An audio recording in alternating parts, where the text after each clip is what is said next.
Tudo bem? Sejam muito bem-vindos a mais um Ellison Podcast. Hoje eu estou aqui com dois figuras muito importantes para a região dos Campos Gerais. Vamos falar mais uma vez de causas nobres e hoje eu vou conversar com o pessoal da Iniciativa Campos Gerais.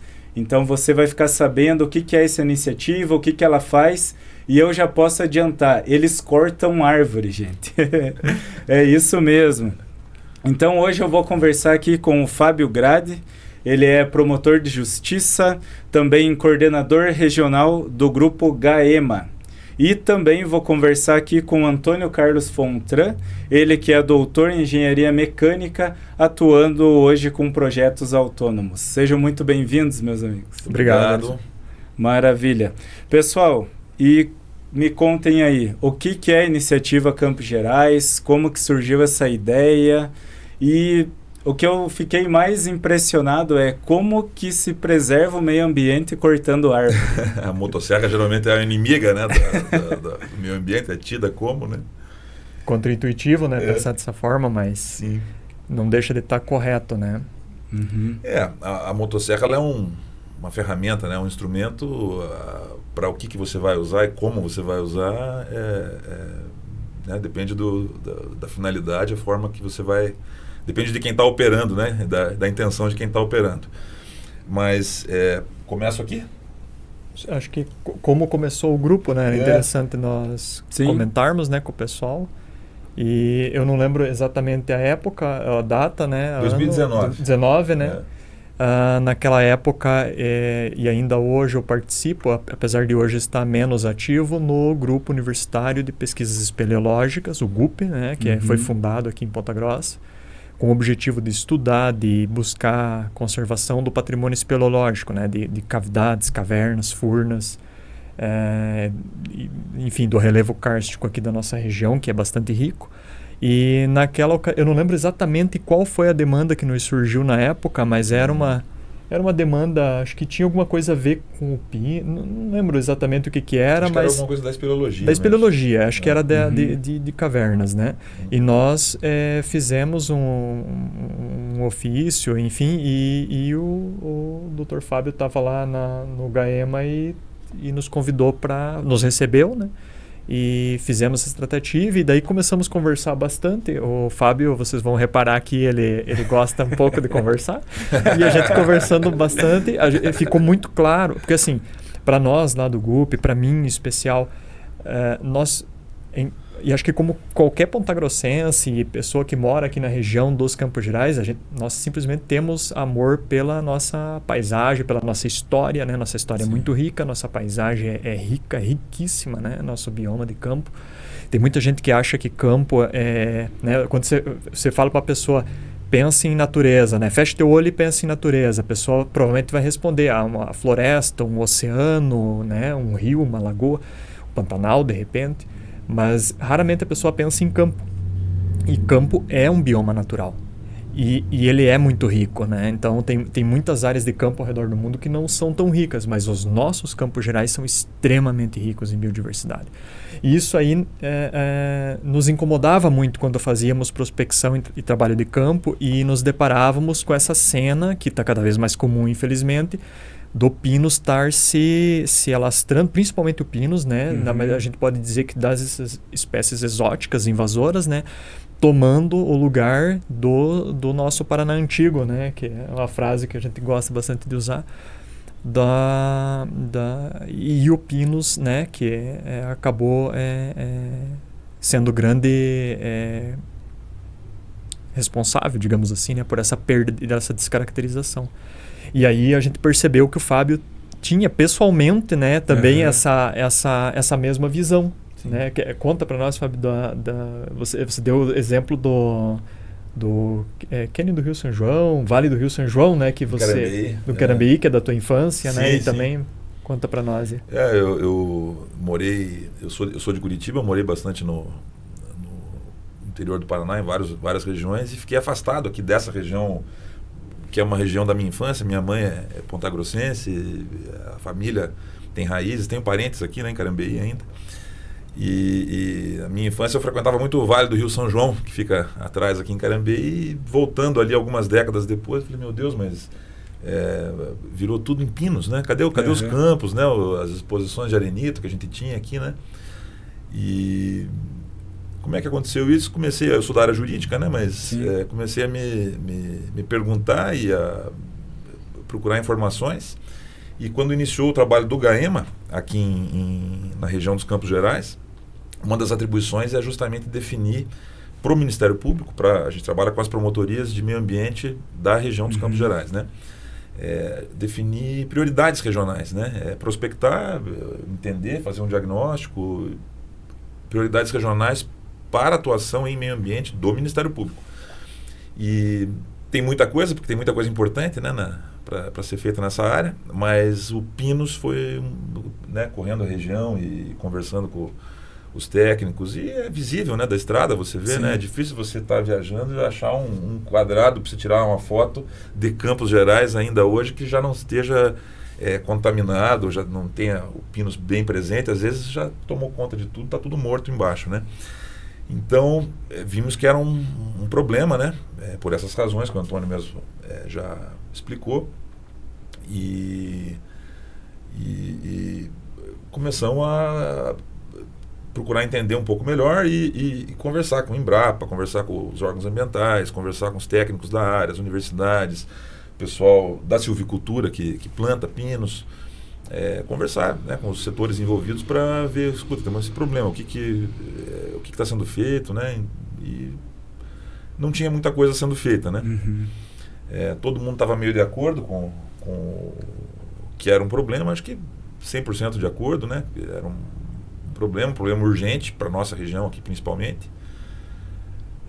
mas não tinha nada de concreto sendo feito. Então, a partir dessas reuniões com o GUP, que era uma outra temática lá, uma outra questão relacionada a problemas espeleológicos aí e tal, surgiu essa conversa. Falei, olha, eu estou precisando, já que vocês estão falando de pinos, eu estou de olho nessa questão, a gente está precisando entender melhor como é que funciona na prática o controle do pinos, né? Como é que é feito esse corte e tal. Tinha alguns pesquisadores aí que a gente tinha contato, já tinham passado alguma orientação, mas eu preciso ver na prática como é que isso funciona, porque pelo Ministério Público, os acordos, as compensatórias poderiam começar a tratar disso, mas eu não sabia. Bom, quanto tempo leva para você cortar o pinos, fazer a descontaminação, né, o controle da invasão em 1 hectare e 10? E quantas pessoas precisam? Qual é o custo disso, né?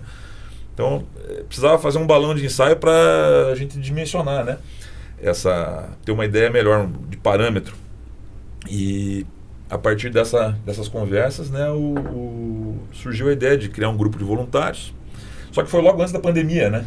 Foi às vésperas ali Às vésperas da pandemia.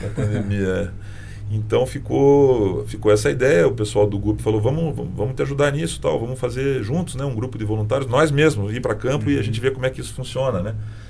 E já falamos, vamos comprar umas motosserras, vamos aprender a usar e tal, e fazer essa... Só que a ideia ficou daí no stand-by ali 2 anos de pandemia, né? A gente manteve algum contato e depois que acabou, daí que nós realmente... entramos em contato com o IAT, né, que é o Instituto Água e Terra, que é o nosso órgão ambiental estadual, que foi bem parceiro, né, nos ajudou bastante no início, assim, né, viu com bons olhos. A ideia, digamos assim, o Instituto Água e Terra seria assim, o responsável pela atuação, por fazer esse controle dentro das unidades de conservação do Estado, né, mas não tinha pernas para fazer, não tinha essa estrutura, não tinha pessoal, não tinha... E fez algumas vezes já, né, no passado, mas não de forma assim tão completa, né? Então, quando a gente apareceu, falaram, não, vamos fazer, vamos fazer isso junto, né? E se tornaram aí o pessoal do escritório regional aqui de Ponta Grossa, né, nossos parceiros aí nessas atividades aí já de início, assim, né? Foram bem responsáveis, assim, pela instrução que a gente teve até de como que funciona esse trabalho, a parte técnica, como que corta, como é que é feito, como que se evita a rebrota, por onde começar, o plano de manejo do Parque Estadual de Vila Velha, que já traz bastante essa informação, né? E aí começaram as ações, escolhemos aqui a Vila Velha mesmo, né, para começar, porque acho que era estava mais fácil, perto e muito necessário, né? É o nosso maior parque de campos, né, que a gente tem assim de área consolidada em unidade de conservação mesmo, é Vila Velha, tem 3.200 hectares. E muito avançada já a contaminação, algumas áreas mais, outras menos, mas presente no parque inteiro, já alpinos, né? E com o histórico de que já havia sido feito, né, o controle pelo próprio IAT, não em todas as áreas, mas em algumas áreas, a coisa de talvez 5, 8, 10 anos. Nós, em campo, encontramos várias árvores, troncos já apodrecidos que foram abatidos durante essas ações deles, né? Então a gente sabe que efetivamente eles fizeram o controle durante um bom tempo. Só que a grande verdade é que a área é grande, eles talvez não tenham todo o recurso para dar conta do problema. O problema é grande demais para o recurso que tinha sido destinado, talvez na época, né? E principalmente eu imagino o recurso humano, né? Sim. Que são as pessoas treinadas, preparadas para fazer esse controle. Sim. E aí, observando aqui, ouvindo vocês falando, como o Antônio falou, quando você está passando na estrada, você está olhando para o campo, você está vendo árvore, você está vendo ali, está tudo certo, mas na verdade não está certo. Não está. Essa questão, eu estava, né, olhando o perfil de vocês e vi muito isso, né, falando muito dos campos, os campos gerais. Então, essa árvore, o pinus especificamente, ela não tem nada a ver com o nosso bioma, com nada do Brasil. Campos, nada do Brasil. Do Brasil, inclusive, né? E como que é isso? Como que veio parar essa árvore aqui? Fala, eu vou responder, acho que você vai ter mais subsídio técnico até para falar. Bom, eu li, só que eu não tenho números assim para falar, mas foi no sentido de trazer uma madeira que dê uma boa produtividade ali, tantos metros cúbicos por hectare por ano, né, uma boa produtividade para se fazer o uso dessa madeira em escala industrial, né? Então, para fabricar aqui os tabuleiros de madeira que nós estamos usando aqui como mesa agora, enfim, para fazer tora, para fazer celulose, para fazer papel, né? Então essa foi a demanda, são madeiras que são apropriadas, não que talvez as nossas nativas não possam ser feitas, né, mas que não se tinha estudo, então se resolveu trazer essas espécies, né, de fora. E isso aí, ela é muito boa, muito efetiva, né? Ela é inclusive uma fonte de renda extremamente relevante aqui no estado, né? Sim. Então, ela economicamente é muito importante, né? E nós aqui do Grupo Iniciativa, nós de forma alguma somos contra você estar fazendo o manejo, né? O uso dela. A questão realmente é o problema, nós vamos tratar mais adiante aí, que é a questão da dispersão descontrolada que ela está tendo, né? A falta de controle para que ela não fique restrita somente no local que deveria, né? Essa é a nossa mágoa, digamos assim, né?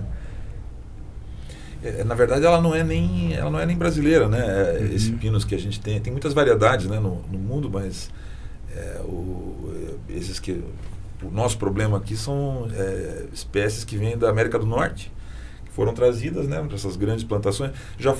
Entraram até antes, né, como paisagismo, como, né, ela cresce muito rápido, se adaptou muito bem na nossa região aqui, né? Então o pessoal usava para fazer quebra-vento nas propriedades rurais aqui da região, né, divisa, plantava lá uma fileira de pinos lá, aquilo crescia, né, e basicamente ele embora não seja daqui, se adaptou muito bem, questão de latitude, clima, altitude, tipo de solo, né, solo arenoso, e a reprodução dele, as sementes, o esquema de semente dele é uma semente alada, uma semente que tem uma asinha. Bom, todo mundo conhece as pinhas, né? Essas pinhas que a gente vê, né? Essa a pinha é do pinus, né? Dessa árvore que a gente está falando.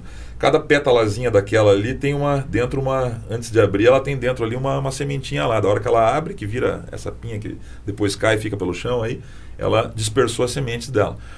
E aí ela vai pelo vento e onde encontra o chão, ela basicamente precisa, digamos assim, o fator determinante para o êxito que ela vai ter de germinar é a exposição solar.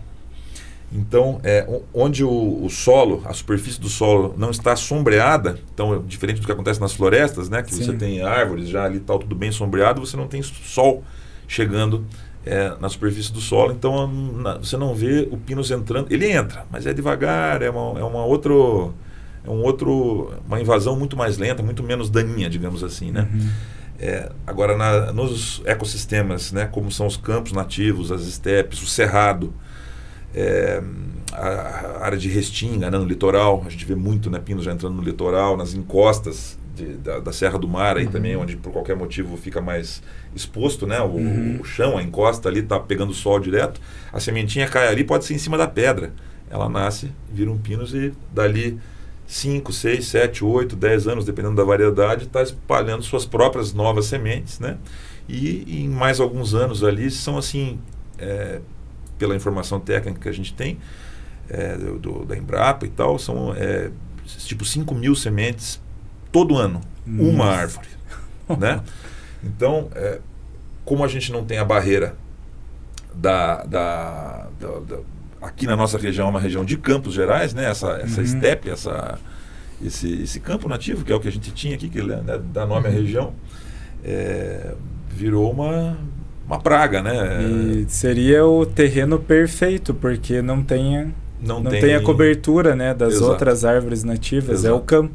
E aí some-se a isso clima temperado, some-se a isso tipo de solo arenoso, tem daí, eu não vou me arvorar querer explicar, porque Sim. não sei direito, só o que eu escuto dos geólogos aí, né? Mas tudo é tempestade perfeita, e o resultado é esse que a gente está vendo aí, né? Você anda na estrada aí, tem áreas inteiras, que são áreas de campo, não são pinos plantados, né? Sim. Uma coisa é onde tem o talhão de pinos enquanto atividade econômica, Sim. regularizada, normal ali, né? É uma atividade como você tem uma área de plantação de soja, uma área de plantação Sim. de outros grãos, etc. Você está usando para uma atividade econômica. Mas o soja não sai voando e vai contaminar a área de reserva legal, a unidade de conservação, a própria área de APP, né? As margens dos rios, né? Aquele recuo que você tem que ter na área de produção ali para ter aquela reservinha, digamos assim, na beira do rio, nas inclinações, né? Nas áreas de encosta.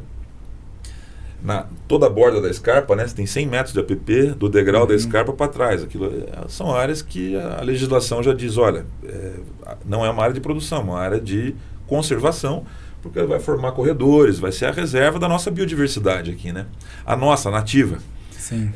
A sementinha vai lá, nasce um primeiro pinus, o pessoal, né, nem a gente, né, ninguém sabia, né? Então acha bonito, acha que é interessante, é uma árvore que lembra a Europa, sei lá, né? Uma coisa assim, Natal. né? Natal, parece árvore de Natal. E dali a pouco, dali 10 anos, ela já tem filhotes em volta, né? Crescendo ali e tal. E a partir do momento... E esse, então, talvez seja assim, o grande problema, né? A hora que ela adensa, aquela folhinha fina que ela tem, que chama-se acícula, né? São uma folhinha com três hastes, assim, né? Aquilo ali, ela solta embaixo, o esquema dela, lá onde no ambiente natural dela é esse, né? Ela mata tudo que está embaixo, mata toda a vegetação. Então, a partir do momento que ela adensou, ela conseguiu formar um bosquezinho ao redor dela, que é isso aí, 10 anos, um pouco mais, né? Vamos dizer 20 anos, ali você já tem um adensamento, você vai embaixo, praticamente não sobrou mais nada vivo, está tudo morto embaixo desse tapete, né? Que forma dessas acículas. E se matou a vegetação, matou nosso butiazinho, matou nosso capim nativo, matou, né, a vegetação que é a nossa fauna. Depende. Além de ser a nossa flora, né, a nossa fauna aqui dos campos depende, né? Então é uma ação que a gente está tentando olhar pela natureza como um todo da região, mas principalmente essa fauna campestre, a flora e a fauna campestre, a natureza dos Campos Gerais mesmo, que é o que praticamente não vou dizer que não sobrou nada, porque a gente tem Vila Velha, a gente tem o Guartelá, a gente tem algumas áreas ainda, mas mesmo nessas áreas protegidas, o pinus não respeita, né? Ele vai entrando e vai se tornando um problema. Que bacana, né? Essa questão que você falou da semente, ela fazer esse voo. Sim. Aí eu observei lá que tem pinos nascendo em cima dos arenitos de Vila Velha, né? Sim. Tem. Que vocês precisaram Incrível, né? levantar drone para fazer análise, controle. Sim. Então, Problemão. Porque tem a parte também do Você participou dessa ação? Da, Dos arenitos em cima? daquela clássica lá não, infelizmente, é que eu perdi. Que você viu no Instagram, né? Eu vi no Instagram. Essa acho que você não... Mas é um processo delicado, né? Porque você tem a fragilidade dos arenitos ali, realmente, né? Toda a parte de arenito que a gente trabalha tem essa questão da fragilidade que sempre tem que estar olhando, porque a ideia é você preservar aquilo ali, né? Mas, por outro lado, o pinus crescendo, ele vai enraizando, né? E abrindo espaços dentro dessa aglomeração que é o arenito, né? E aí vai entrando água, né? A água começa a entrar, achar caminho e ele vai desagregando, né? Esse arenito. Então, foi uma ação meio complexa ali para a gente fazer, né? Junto com o IAT, precisava 3 drones, o pessoal tomando cuidado ali para como acessar, né, as áreas em que o pinus estava, como cortar, alguns já maiorzinhos, né, para que o próprio tombo não causasse dano no arenito ali, que é o principal atrativo turístico, né, inclusive de Vila Velha ali, né. Mas ele cresce em tudo mesmo, é isso aí. O Alto da Fortaleza também você teve com a gente, né? Você participou com destaque lá, inclusive, né, fez aquela caminhada toda, são 40 hectares, né, o platô da Fortaleza também é uma outra área bem alta que tem fora da área turística ali. Lugar lindo lá. A Fortaleza, a gente consegue ver ela da rodovia, ver todo aquele paredão lá de arenitos. Bem ao fundo. Mais ao fundo. Lá ao fundo. Bem ao fundo, é o limite norte do parque, o fundão lá mesmo. E aí é uma área de campo, assim, maravilhosa. Tem áreas lá que daí a parte superior é arenítica, né? Bem rupestre, digamos assim. Então você vê muito da fitofisionomia de plantas, né? A parte para quem gosta de flores, assim, é a coisa mais linda de se ver. Parece que você está num jardim do Éden, assim. É flor em cima de flor. Que bacana. Tinha um colega nosso, biólogo, que estava lá. Essa é esse aqui. Eu não conseguia guardar os nomes, anotar e... Sabe? A diversidade. Trabalho de paisagismo, né? Às vezes é incrível, assim, incrível. A beleza que os Campos Gerais têm é uma coisa ímpar. Você precisa olhar porque muitas vezes são coisas pequenininhas, né? Flores muito delicadas, pequenas. Muito lindo mesmo. E que por conta do nosso dia a dia nós não temos nem noção, né? Ouvindo aqui o Fábio falar que você também não tinha noção de que essa árvore era um problema, né? Nada. Para nossa fauna aqui dos Campos Gerais. Sim. E aí, quando você falou também, Fábio, dessa questão dessa folhinha que cai, como que é o nome? A cícula. A cícula. Eu lembro também da minha infância, ia para as férias no interior, lá tinha fazendas de reflorestamento, né? É assim que eles chamam, né? Sim. Reflorestamento, silvicultura. E aí você corre embaixo, não tem nada, né? Nada. É só aquele monte de acícula ali fazendo um forro bem... Isso. Bem fofo mesmo, e aquela paisagem que é marrom por baixo, né? Isso. E não tem mais nada. Até cena de filme de terror, né? Sim. De certa forma. Eventualmente você vê um daqueles cogumelinhos vermelho, meio venenoso, assim, só pela cor dele você já vê que é perigoso. Mas que eu lembro, a única coisa diferente que eu vi viva, assim, porque nem formiga muitas vezes nós vemos, pássaros. Não nidificam, sabe? Ela é uma árvore assim que... Excludente. Excludente. Onde ela está, ela não quer mais ninguém perto. Só ela. Impressionante. Tem o pessoal que planta pinos tem um problema com o macaco prego, né? Que diz que ele chega a pegar nas bordaduras dos talhões de silvicultura e ele rói ou qualquer coisa e acaba causando até algum tipo de prejuízo assim, lateral, né? Para quem planta, mas acho que não é a alimentação dele, algum comportamento que o macaco tem, tão pouco na região hoje em dia, né, macaco prego. Mas isso que você estava falando interessante, assim, na verdade, dentro o que você está falando é o que a gente vê na prática, mas você está falando de áreas de produção. A área de produção não é uma área de conservação, é uma área de produção, tudo bem, né? O problema é o que sai dali e vai contaminar, invadir as áreas de conservação, sejam parques estaduais, parque nacional, sejam a área que o proprietário da fazenda vizinha, por exemplo, ou da mesma fazenda, vamos dizer a fazenda vizinha, o cara que nem planta pinos, né? Ele está lá com a atividade dele, plantando soja, ou milho, sei lá, né? A semente vem voando, cai ali na área que ele não está usando, ele está respeitando, né? Hoje temos o CAR aí, né, Cadastro Ambiental Rural, Está lá, georreferenciado, aqui é minha reserva legal, tantos por cento, aqui são as minhas APPs, né? Não é área de produção, nada. Está tudo certo, mas o Pinus vem ali e vai matar essa área que, na verdade, ele não está explorando, não está usando e nem deu causa, né? Muitas vezes, às vezes pode ter tido esses pinos antigos aí, que espalharam muita semente na região aí já, né? Que eram usados para paisagismo, para jardim, assim, né? Mas esse é o grande problema. E é fácil entender, né? Assim, quando você começa a dar exemplos, o pessoal questiona muito nas redes sociais, né? A gente, estão cortando pinos, estão plantando o que no lugar, né? E tal, né? Não entende que é uma e nós temos que fazer nosso meia-culpa e aprender a comunicar isso melhor, né? Tentar explicar isso melhor. Que o ecossistema ali é campestre, né? Então a fauna que habita aquilo ali precisa de campo, não precisa de árvore, precisa desses capins nativos, né? Os arbustos nativos, né? Que formam esse ecossistema. Então um bom exemplo é o tamanduá-bandeira, né? Que a gente ainda tem em alguns lugares da região, né? Já criticamente ameaçado no Paraná, no sul do Brasil em vias de extinção. Paraná, alguns lugares a gente ainda tem, a gente monitora, né? Algumas áreas assim que tem registro ainda, né? O tamanduá-bandeira, ele tá ali na floresta, ele morre, porque ele não vai encontrar, né, o cupinzeiro, que precisa justamente do sol ali, que é o que ele se alimenta, os formigueiros, vai sobreviver por um tempo, vai né, ficar combalido, não é o habitat dele. Outro que a gente ainda tem presente na região, o lobo-guará.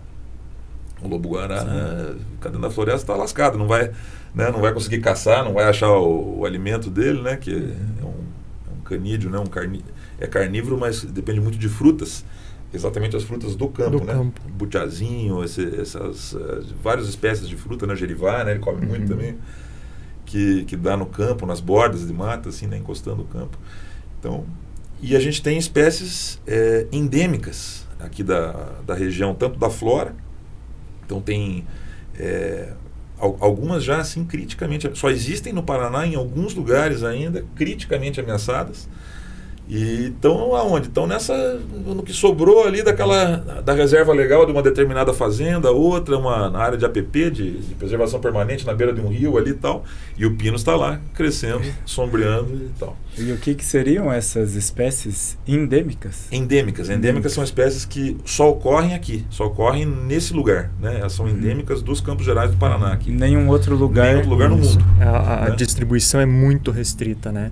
Acho que um exemplo bem legal de nós comentarmos, porque bastante pessoas na plateia vão saber, né? Aquele cacto bola de campo que o pessoal, né? Eu, quando era pequeno, eu adorava sair nas chácaras e tomar banho no rio, e a gente via aquele cacto pequenininho, né? Ele tem uma flor amarela, mas é um tom bem legal de amarelo e bem no meio dele é um vermelhinho, né? Uma cor assim, muito bonito. Ele é endêmico, só existe aqui. Eu achava que é só mais um cacto. Não, aquele ali é uma espécie, nossa, só tem aqui. Paródia carambeiensis, né? Ficou o nome por conta da relação da cidade, de Carambeí, Paródia carambeiensis. Então é endêmico, só existe aqui. Se nós perder ele, se ele for extinto, ele é extinto do planeta, porque ele só existe aqui. Então, eu acho que é importante nós pormos a mão na consciência, sabermos que corremos o risco de perder espécies que depois você perde essa informação genética, né? Não tem mais como recuperar. Perdeu a espécie para sempre. Para sempre, né? Crítico. Eu tive conversando esses tempos aí, pelo trabalho com a promotoria, né? Com o pessoal do PAT, do Caminho das Tropas, né? Que é um plano de ação territorial voltado... Tem várias funções, uma delas é justamente identificar essas espécies criticamente ameaçadas, espécies CR, né? Que em inglês, mas critically, né? Criticamente ameaçadas, ou seja, em vias de extinção. Eles chamam de CR lacuna, que não estão dentro de nenhum programa de conservação, estão largadas à própria sorte, digamos assim, né? Identificar onde elas estão e poder daí, a partir desse diagnóstico, estabelecer ações para proteção. E eles identificaram ali em Jaguaraíva, depois de procurar bastante, já não estavam encontrando mais uma dessas palmeirinhas, uma gabirobinha, acho que é uma palmeirinha também. Eu não saberia dizer o nome, né? Porque só tem numa determinada encosta, não é nem dentro do Parque do Cerrado, mas não é distante também naquela região. E aí foram lá, o último lugar que a gente tem, já que nos outros pontos não encontraram mais. tinham registros de 10 anos atrás, assim, chegaram lá, plantio de pinos em cima. Aí, só que não estava tão grande ainda o pinos, então não tinha acabado, né, com aquele, fazendo aquele tapete de acícula completo. Aí foram olhar embaixo, estavam elas tudo meio troncha ali, né? Aí conseguiram transplantar, deixando num viveiro de um colaborador aqui que deu uma acordada nelas e conseguiram transplantar para outra área para tentar salvar. Mas as últimas, provavelmente, da espécie vivas ainda assim, né? Coisas que levaram centenas de milhares, às vezes milhões de anos para se formar cada espécie dessas, né? E a gente aqui em poucas décadas, com esse descuido e esse olhar raso de né? Levando à extinção, uma perda irreversível, né, para a própria humanidade, né? Talvez 50 anos dessa ordem de, né, em cerca de 50 anos, décadas, né, mais ou menos 10, 20 anos aí, nós fizemos essa irreversibilidade, né? Então tem que cuidar. Tem que cuidar. E você falou do lobo-guará, falou do tamanduá-bandeira. Como que é essa parceria que tem bastante imagens, né, no Instagram lá desses animais? Tem da sussuarana também, da onça, do puma, do cateto, né? Sim. Como que é a parceria que tem outros institutos, outros grupos de estudos que acompanham e monitoram essas espécies?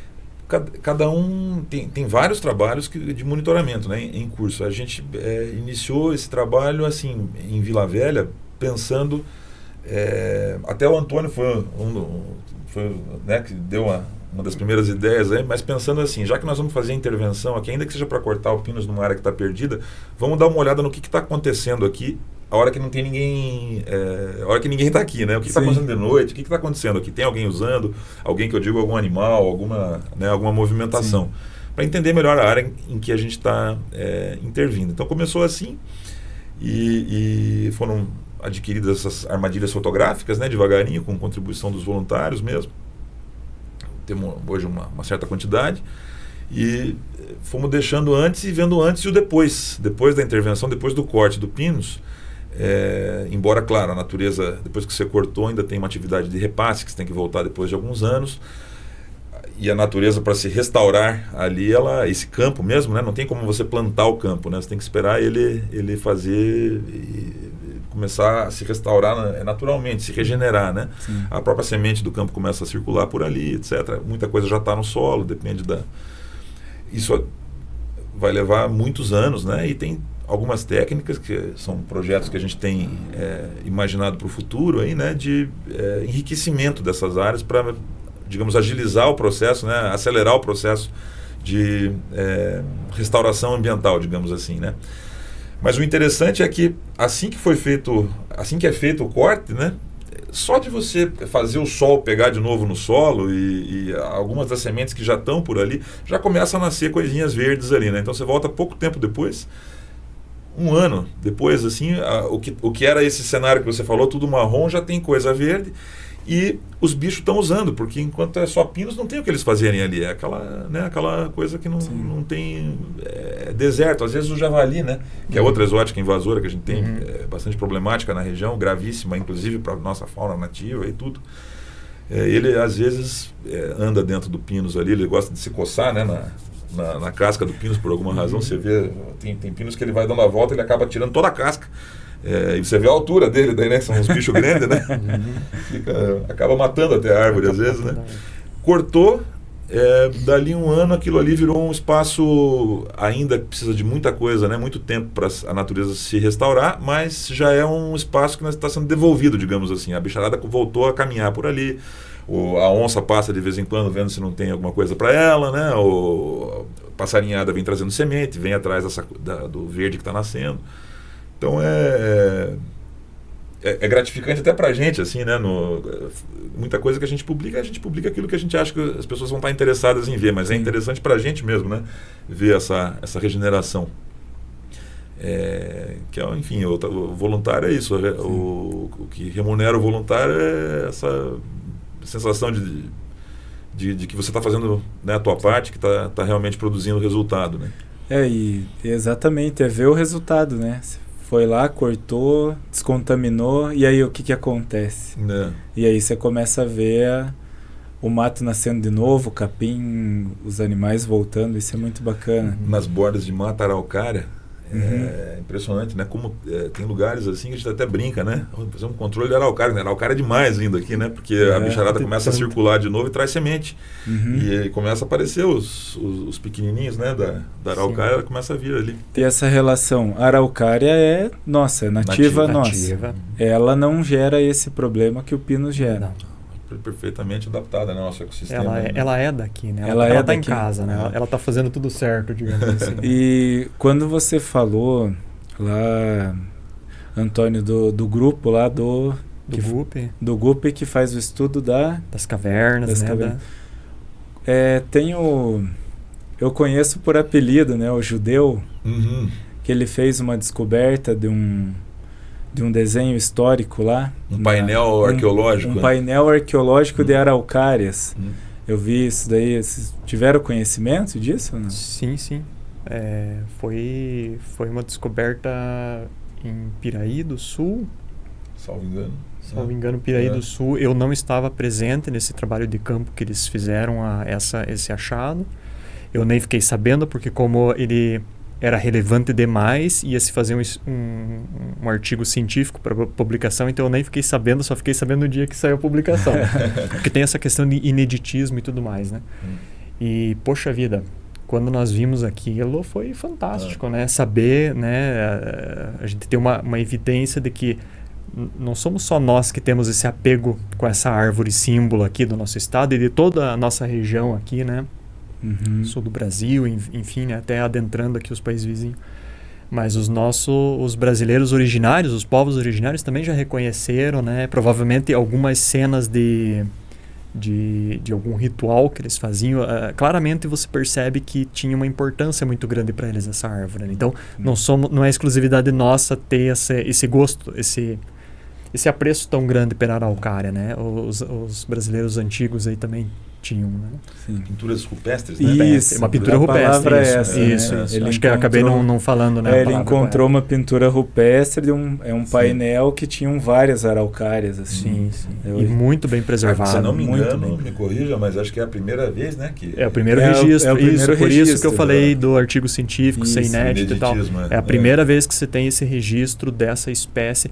Claramente uma araucária, né? Pois ela é muito distinta, né, das demais, né? Então, muito interessante. E eu ia acrescentar uma coisa que eu acho uma coisa que sempre me maravilha quando vou fazer esse trabalho ali em Vila Velha, numa área aproximadamente igual a essa aqui, um pouco maior talvez de que esse cômodo que nós estamos aqui. Às vezes você está dentro de uma região de mata, daí não é campo, né, porque existem capões de mata dentro desse bioma, né, dos Campos Gerais. Você está ali, então você não consegue ter um campo de visão tão longe, né? Você enxerga ali na tua volta. Aí às vezes você para e começa a contar as plântulas pequenininhas de araucária. Eu já contei 30, 20 árvores ali na nossa volta, né? Então você vê que aquilo ali e todas elas mais ou menos com a mesma idade, né, Fábio? Então você vê essa não regeneração, mas como a araucária também consegue se fazer presente ali, popular bem a dispersão, bioma, né? E gerar os futuros bosques, né, de araucária que vão no futuro, né? Tirou o pino, a bicharada começa a circular de novo, o passarinho vem e traz a semente. Então, o esquema é o pinhão, né? O pinhão leva a gente fez um vídeo uma vez falando acho que até você que fazia a locução, se não me engano, do serelepe, que é um esquilo, né? Que faz a dispersão do pinhão também, né? A gente sempre fala da gralha azul, né? Mas tem várias espécies aí, né? O pessoal desconfia ali, tem muita maritaca, um tipo de um papagainho, que provavelmente no inverno acaba derrubando, né? Pinhão, fazendo a dispersão também. Tem várias, né? Outras espécies aí que estão nesse processo ainda da dispersão do pinhão. Antônio, e o Fábio falou bastante ali da coleta de imagens dos animais e tal, retornando, a vegetação também, mas ele falou que foi uma ideia tua, foi você que despertou vamos colocar uma câmera aí, como que aconteceu isso aí? Pois é, né? Foi uma crítica, né, Fábio? Foi uma crítica, porque assim, Nós fazíamos os vídeos, né? Fazíamos filmagens com o celular mesmo, né? Das atividades que estávamos fazendo. E um belo dia apareceu, eu estava no topo da fortaleza, né? E apareceu, eu não lembro que espécie que era, se era o urubu... Uma ave, urubu-rei, talvez. Acho que não era urubu-rei, era aquele outro, só que eu esqueci o nome. É uma espécie de urubu. E aí eu consegui, ele veio bem próximo a mim, né? Consegui fazer uma filmagem, né? E aí o Fábio, que é o cara dos vídeos, né? Fez a edição lá das imagens. E daí ele postou no grupo para nós validar, ver se estava tudo correto, porque ele ia postar no Instagram. E aí eu critiquei. O vídeo até que tá legal, né? Poderia ter mais umas imagens de fauna, né? Porque eu acho que isso causa um impacto legal no público, né? E o Fábio lá, poxa, eu tive um trabalhão para fazer esse vídeo. E aí você vai lá e ainda me critica. Só que... Em vez de elogiar a parte boa, foi falar da parte ruim. Foi falar a parte ruim que não estava focando na fauna, que a fauna ia despertar naturalmente mais interesse, mais afinidade, né, com as pessoas, né? E ele adotou, ele achou, não, peraí, isso aí é verdade, nós bem que poderíamos fazer umas armadilhas fotográficas, né? E daí juntou naquilo que ele tinha comentado de nós tentar investigar um pouco como que a fauna usa o ambiente ali, né? E que impacto, eu sei que é difícil fazer isso, mas que impacto o Pinos tem no trânsito da fauna, no uso que a fauna faz do recurso natural ali, né? De flora, né? Que está disponível. E aí começou a brincadeira, né? Foi a hora que a gente foi começar a mexer com as áreas mais adensadas, assim, que tinha no campo, que a contaminação estava mais densa, né? Foi nessa hora que a gente começou a mexer com as câmeras e daí caiu nisso. E realmente a gente começou a observar, porque acho que de início cada um postava no seu Instagram, a gente só tinha combinado de reunir as imagens e fazer um trabalho meio único, assim, daí cada um postava. Não tinha um grupo, né? Não tinha um grupo, não tinha um perfil, né, no Instagram da iniciativa ainda, né? Foi depois, eu não me lembro exatamente foi um bom tempo depois, já estava rolando esse trabalho, fazia tempo. Foi maio 22, se eu não me engano. 23, então. 23? 23, porque a primeira ação da iniciativa foi em setembro de 22. Foi a primeira nós começamos mesmo, né, em Vila Velha ali e tal. Depois fomos pro Parque do Cerrado. Então foi setembro 22, que a primeira publicação é da ajuda lá da descontaminação da Vila Velha.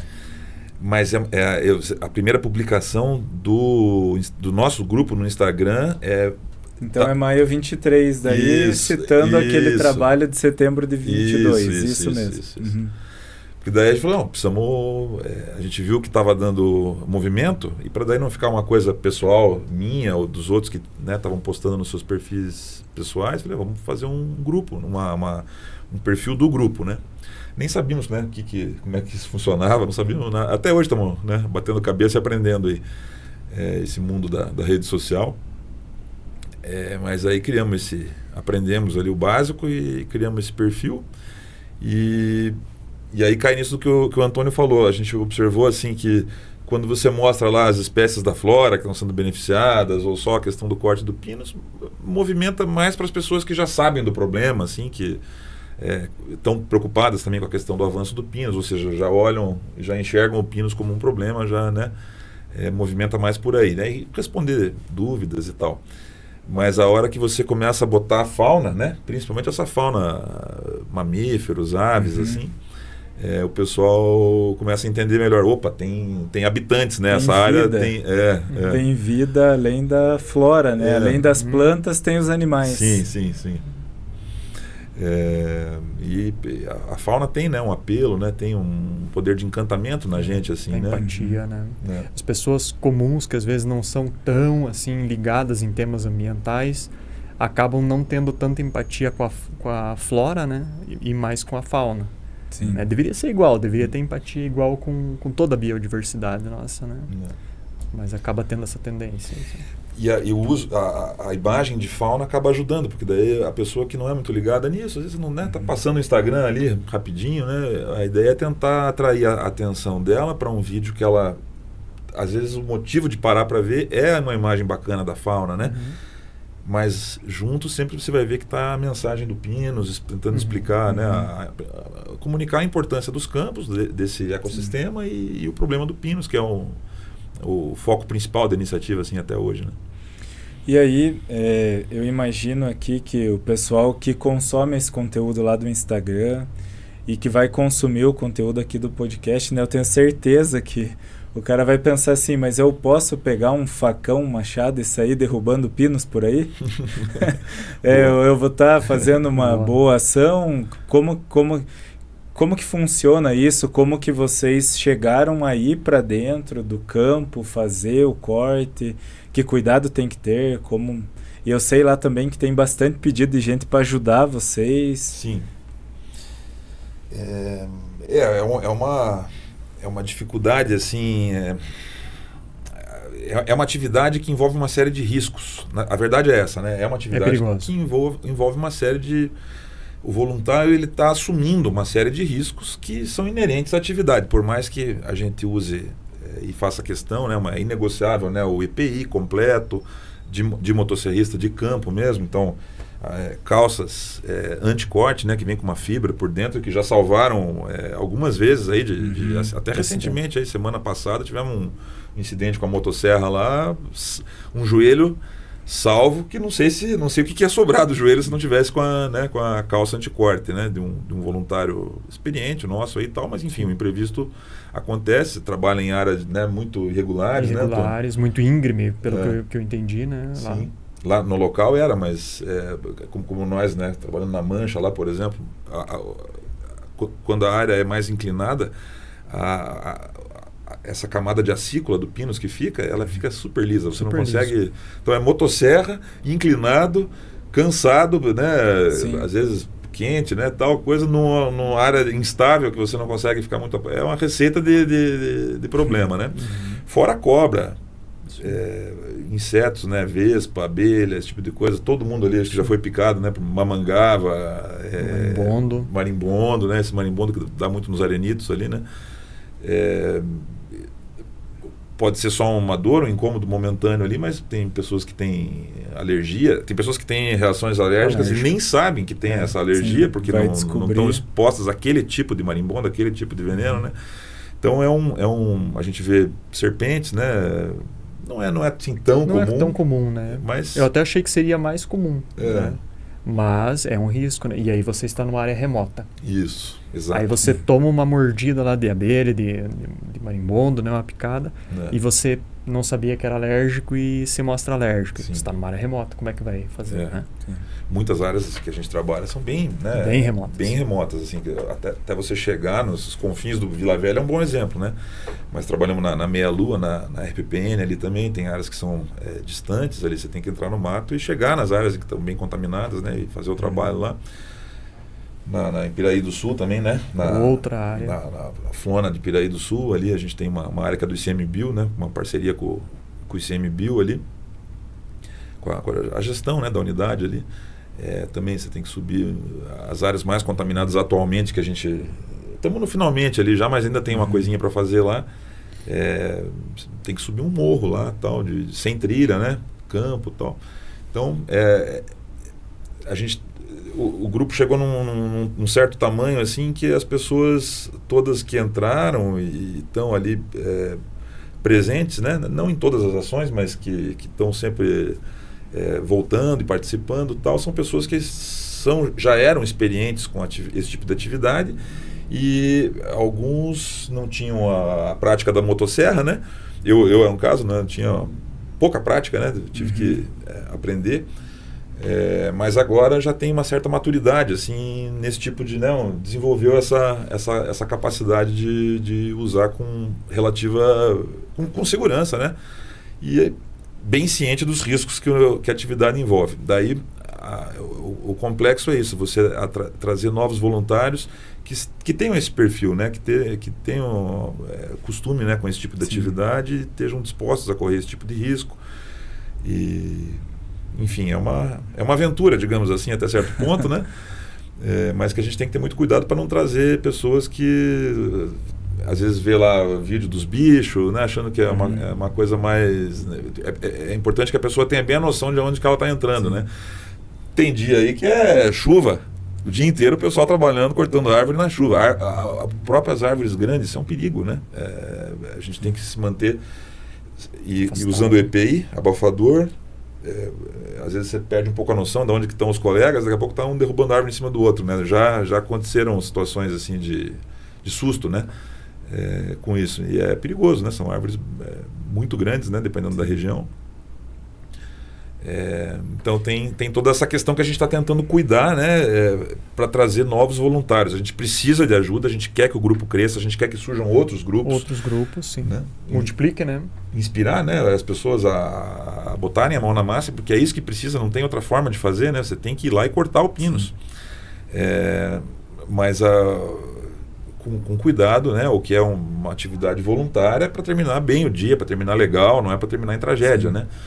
Então, essa é a preocupação. O IAT que é o nosso Instituto Água e Terra, né, nosso órgão estadual ambiental, parceiraço dessa iniciativa, ele está, a partir dos bons resultados, né, que a gente tem conseguido entregar aos voluntários, né, em outras áreas aí também tem, ele está gestando e é isso que a gente está aguardando, um possível programa de voluntariado específico para esse tipo de atividade mais arriscada, digamos assim, né? Daí com um esquema de seguro, um esquema de capacitação, uma coisa mais profissional, digamos assim, né? Para poder abrir e para poder usar não só na região dos Campos Gerais aqui, mas no estado todo, né? A gente tem um problema gravíssimo de pinos na Serra do Mar, nos campos de altitude, nas encostas da serra, né? Na floresta umbrófila densa lá.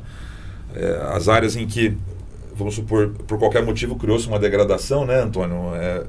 Teve lá um deslizamento desses que são comuns no verão por causa da chuva, né? Aí levou a floresta, expôs o solo. A semente do pinus cai ali, rapidinho ele cresce, já começa. Ele domina o que era floresta, vira pinos. E a gente tem muito disso, né? No Pico Paraná, naquela região, né, da subida para o pico, na Serra da Baitaca, né, o Anhangava, né? Tem áreas aí complicadíssimas, Quiriri. Que a gente olha lá e pensa, caramba, como ele conseguiu chegar lá, né? Mas são esses eventos aí que a cada 5, 10 anos acontece lá, né? Um evento esparso acontece, expõe um pouco ali o ambiente, ele nasce, daqui a um tempinho você já tem, nós costumamos chamar uma bolinha de pinos, né? É um adensamento ali, um agrupamento de pinos, né? É bacana, né, Fábio, que você falou dessa questão, se olhar os vídeos lá dos animais e tal, é bacana, mas o dia a dia do voluntariado é um trabalho bem desgastante, enfiado lá em floresta de pinos, fazendo corte, correndo risco, banhado, chuva.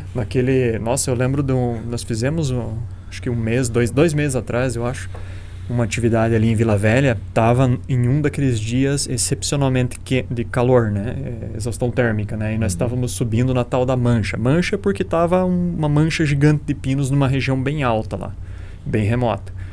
Eu acho que nós fizemos o quê? Umas 10 paradas, talvez, para chegar lá. Para chegar. 10 paradas. Andava tipo 200 metros, parava. Assim, vertendo suor e 2 motosserras nas costas, mais 20 quilos, porque você tem que levar a sua comida, tem que levar coisas que precisa, água, gasolina. Então, assim, é exaustivo, né? Exaustivo mesmo. A gente brinca, é uma academia, né? Academia. É voluntariado, é academia, é terapia, é tudo junto misturado ali. Mesma atividade. E voltando um pouco ali para a questão da rede social aí, né, Fábio? Que você falou que você que mexe bastante e tal, e também não esperava essa relevância, né, que está tendo. Eu vi semana passada, se eu não me engano, bateu 40 mil seguidores a iniciativa. Sim. E aí, o que você tem para comentar com a gente sobre isso? Tô aprendendo, estamos, né, aprendendo. A gente tem um grupo, um subgrupo de voluntários ali que a gente chama mídia, né, iniciativa mídia ali, né, a Marcela, nossa amiga em comum, participa, o Fabiano, né, que é publicitário, o Leonel Anderman também, de Porto Amazonas. Um abraço para todos os citados. E ali a gente reúne as imagens, discute assim, o que vai fazer. Boa parte da edição eu que tenho aprendido e fazendo, mas sempre dividindo com os colegas ali, né, para a gente ter um olhar coletivo sobre a coisa assim. Mas isso é agora, estamos aprendendo, porque eu não sabia nada, né, sobre esse mundo das redes sociais aí, ainda não sei, é uma coisa que a gente precisa aprender, né, como funcionam os algoritmos, como otimizar esse trabalho, né, e é um trabalho trabalhoso, né, é uma coisa que a gente faz como uma atividade paralela, a atividade principal da gente, assim, né, mas vai crescendo, tem muita demanda para você responder, muita coisa para você... o próprio acompanhamento, né, e a constância, né, uma coisa que é bem clara assim, é importante manter a constância, porque a pessoa se torna seguidora da iniciativa ali, ela fica aguardando, tem uma expectativa de que você vai postar novamente, que aquilo vai aparecer para ela, né? O que está acontecendo agora, né? Se você ficar muito tempo sem postar, tem a impressão que o algoritmo, não sei se estou falando alguma besteira, porque a gente está muito amador nisso ainda, né? Estamos aprendendo, mas a impressão que dá é que mostra para menos pessoas, e quando você consegue manter uma constância maior, as pessoas comentam, né? Às vezes criticam, né? A gente já tem haters também, né? Diz que é um bom sinal, né? Você diz que está crescendo nas redes sociais quando você já tem os seus haters, né? Às vezes o pessoal entra lá, alguns não gostam, mas a grande maioria, né, 99% assim, são mensagens de apoio aí e tal.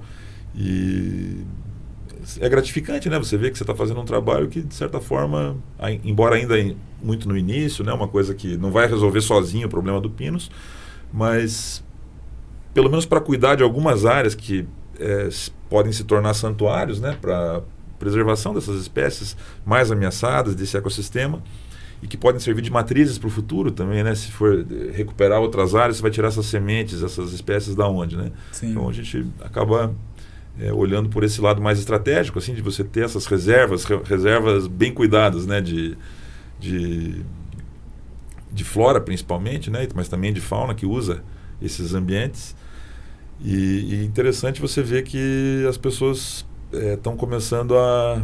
Pelo menos quem está seguindo a iniciativa, esperamos que quem estiver nos assistindo siga, né? @iniciativa Campos Gerais, tudo junto. Muita coisa postada no nosso feed ali já, né? Sim. Não me lembro agora quantos vídeos já são, mas bastante coisa mostrando essa fauna que ainda existe, né? Outra coisa que eu pensei em comentar, Antônio, na hora que você mencionou,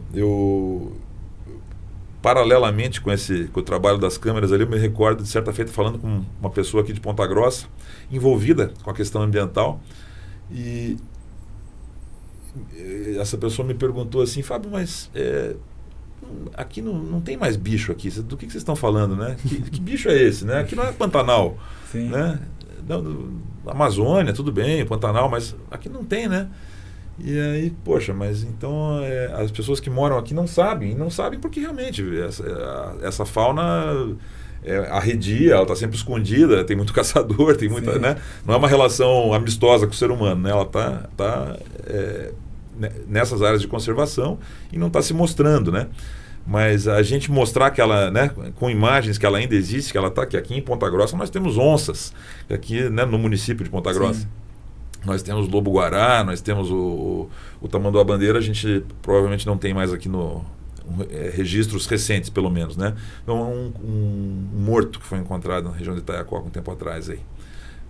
Registro recente, assim, a gente infelizmente não tivemos mais. Mas na região ainda temos, né? E fica mais fácil você entender que você tem que preservar uma coisa que você está vendo que existe, né? Não é uma ideia abstrata, só uma coisa ideológica, tal. Não, ela está ali, ela precisa se alimentar, ela precisa ter o espaço natural dela, né? Então tem esse lado aí também, né? E o destaque é a imagem do lobo-guará, né? É fantástico. Fantástico. Animal magnífico. Eu acredito que eu cheguei por ali, daquele lobo-guará que vai roubar a marmita lá do... sim. Do Hortelã, né? Não. Aquilo entre era. Arapoti e Piraí do Sul, lá para cima. Numa fazenda, aquela numa área particular. Particular. Eu acredito que eu cheguei por aquele vídeo do lobo-guará. É fantástico. É fantástico imaginar que eu também era cético em relação a que existia isso ainda, né? Era mais algo da história e tal, e na verdade não, tá bem vivo, tá bem presente. Isso aí. Sim. Então lá, né, tem imagens também de cobras ali, da Siriema, né? Tem bastante coisa. Tá bem viva. Uma que eu gosto muito é aquele vídeo recente das onças namorando, né? Sim. Poxa, se uma onça já é raro, a gente conseguir filmar 2 onças, e nós sabemos, nós temos confirmação, é um macho e uma fêmea, então estavam em cortejo, né? Sim. Então talvez nós tenhamos até filhotes daqui a um tempo, né? Então aquela é outro vídeo também fantástico, né? Elas só se juntam, a espécie, né? A onça parda, elas são solitárias, né? Elas só se juntam, macho e fêmea, para corte, né? Para o período reprodutivo ali, pouquinho tempo, e depois o macho pega rumo e a fêmea que cria, né, os filhotes sozinha e tal.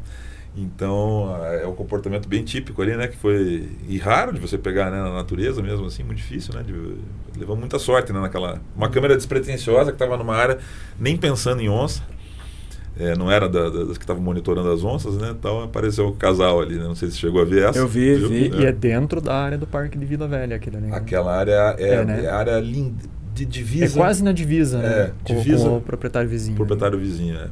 Vamos dizer assim, em torno do Parque de Vila Velha, né? Então vamos lá, voltando aqui, tem umas perguntas aqui que eu acredito que é bem comum, pelo menos eu vi mais de uma vez. Pessoal perguntando sobre... Vocês estão trabalhando com manejo ali de corte, né? Mas eu vi aqui uma pergunta, achei bem interessante. Em vez de cortar, não seria mais interessante apenas anelar as árvores e deixar que morram? Assim ainda pode servir de poleiros e ninhos para as aves, que trariam sementes nativas. O que vocês acham dessa abordagem? Esse é um comentário que está lá na comum, página. porque as pessoas... eu não sei exatamente a origem, mas algum tempo atrás, acho que em outra leva que começou a falar de pinos, talvez uns 10 anos atrás... Quando estavam fazendo, acho que o controle em parte de Vila Velha ali e tal, houve essa ideia meio que pegou, assim, em vez de cortar, porque daí vai cair a tora, vai ficar lá por bastante tempo, pode ter até um pouco de dano no colateral, porque está caindo, né, uma árvore grande. Por que não anelar, né, que é o processo só de retirar, fazer um anel em volta, retirando a parte mais externa do tronco, e a árvore morre. E de fato ela morre, porque daí tem uma questão lá com a seiva dela lá, tal, é suficiente para matar a árvore. Porque daí ela vai ficar seca e vai poder ser puleiro para as aves e tal, né? Nós também tínhamos essa visão assim de início, até o anelamento é muito mais barato você pensar em anelamento num primeiro momento, porque você não tem que comprar esse equipamento todo de motosserra, que envolve, né, além da aquisição das motosserras, todo o EPI que envolve, a manutenção, é muito mais fácil, né? Só que na nossa orientação técnica com o pessoal que faz esse controle já há anos em Santa Catarina e tal, a gente aprendeu que não é contraproducente fazer o anelamento, porque primeiro você perde muito tempo fazendo anelamento em cada árvore, segundo, essa árvore demora para morrer, ela morre, mas ela demora um bom tempo para morrer. E é do comportamento do pinus, e a gente vê, quando a gente tem que fazer anelamento, a gente vê isso acontecer, né? Nesse processo, nessa agonia do pinus, né, de morrer, ele concentra as energias dele na dispersão de sementes. Então é uma estratégia da espécie mesmo, né, de dispersão. Então ele antecipa 2, 3 invernos ali para, já que eu vou morrer, eu vou me concentrar em deixar descendentes, né? Uhum. Então o repasse nessas áreas depois acaba sendo muito mais trabalhoso, porque você vai ter que pegar dali 3, 4 anos né, a germinação desse banco de sementes, que fica muito maior. Então tem esse problema, que por si só já faz a gente se afastar do anelamento como prática principal. Agora, às vezes é necessário, né? Às vezes tem locais que você tem que cortar o pinus, ele está encostado em rede elétrica, ou você tem árvores nativas mais raras, né? Uhum. Você não quer correr o risco de causar um dano conforme a localização dele, né? A ideia é uma ação em favor da natureza, não é para, né, fazer a coisa assim de qualquer jeito, né? Então, às vezes é uma opção, mas ele tem esse efeito colateral. E quanto ao puleiro, né, a gente pegou essa ideia mesmo, a gente já ouviu algumas vezes o pessoal falando isso, mas não faz muito sentido, porque nós estamos falando de áreas de campo, as aves não precisam de puleiro, né? Os puleiros das aves estão nos capões de mata, estão no... Né, a siriema, a perdiz, a codorna, os esporófila, as águias, né, que realmente frequentam ali o campo, que são as aves ameaçadas, elas têm um comportamento que não era para o pinus estar ali nem seco, né? Não é de puleiro. A gente não observa na prática as aves usando, claro que não é, pode ter uma exceção, mas não observamos na prática esse uso, né? E eu acredito que esse... Nem para ninho. Nunca não sei se são as acículas, né, que o animal não gosta, que talvez até seja perigoso, né? Alguma substância. Ou se é o cheiro, né, que ele tem um cheiro forte. Enfim, não sabemos. Mas não subscreve. Meio que o final da tua resposta já meio complementa a outra pergunta, que seria, né, após fazer esse corte, por que não implantar uma agrofloresta no local? Porque não é local de floresta, né? Não, já consegui entender que é campo. Isso, campo. E o campo, ele se regenera. Se regenera, né? Ele vai levar um tempinho, mas ele se regenera. Tem técnicas que dá para usar, mas depende de projetos específicos, né? Ainda mais quando nós estamos falando de unidades de conservação. Você não pode chegar lá, né, e precisa de autorização, você precisa ter um projeto aprovado que vai ser analisado tecnicamente, né? Existem formas de você acelerar o processo de regeneração do campo, né? Então, pode ser feito um enriquecimento, alguma coisa assim, mas o primeiro de tudo é tirar o pinus e fazer o repasse, né? Só cortar o pinus já é um... vamos dizer assim, se não for para não fazer nada, é melhor cortar o pinus, mas uma vez cortado, você vai ter que monitorar essa área, você vai ter que voltar nessa mesma área daqui 3 anos, mais tardar uns 4 anos, acho que é o ponto ideal assim, para voltar, porque a semente dele já está no solo, ele não rebrota. Se ele for cortado rente, baixinho, né? Ele não tem a rebrota que o eucalipto, que outras espécies têm. Mas as sementes que já estão no solo, ainda mais que você tirou a sombra dele mesmo de cima, é aquilo que a gente conversou do sol, né? Elas vão vir. Então você tem que voltar e pegar essas sementes, né, que estão germinando, essa germinação, antes que elas mesmas atinjam a fase reprodutiva. Ou seja, o que não nasceu das sementes que estavam no solo ali em 2, 3 anos, é o que os técnicos nos passam aí, não nasce mais, se inviabiliza. E aí, se essas novas que estão crescendo não chegarem na fase reprodutiva, não tiverem suas próprias sementes, você cortou elas, você daí quebrou o ciclo reprodutivo e resolveu o problema do pinus ali. Sim. E aí, né, abre-se espaço para outros projetos de enriquecimento, enfim, o que... Maravilha. Tem alguma coisa mais que vocês querem complementar, pessoal?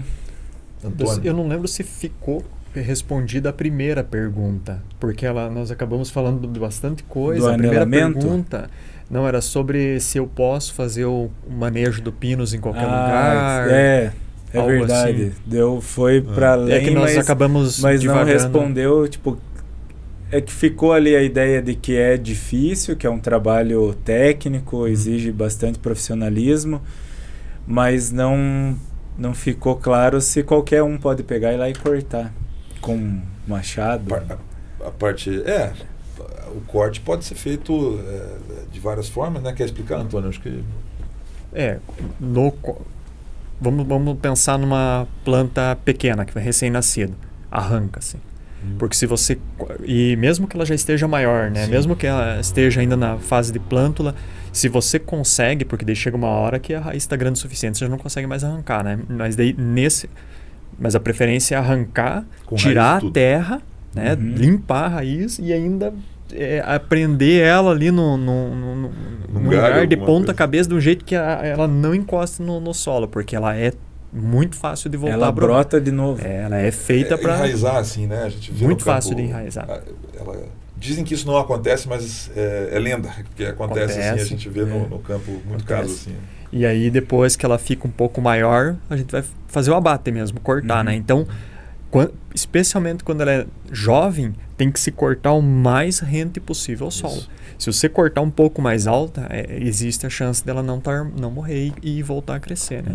E quando a árvore é bem grande, adulta, né? Inclusive dela é bem grossa na parte de baixo, então a gente até se dá o luxo de cortar um pouco mais acima, até por desgaste do equipamento nosso, né? Ela diminui um pouquinho o calibre, um pouquinho mais alto. Assim. Fica mais fácil. Nós não usamos motosserras muito grandes, até porque nós temos que levar elas até lá. E como o ambiente de campo não é um campo igual a um gramado de casa, né? É um campo muitas vezes que você tá andando aqui e a motosserra tá indo uns 1,5 m atrás de você porque o mato tá segurando, né?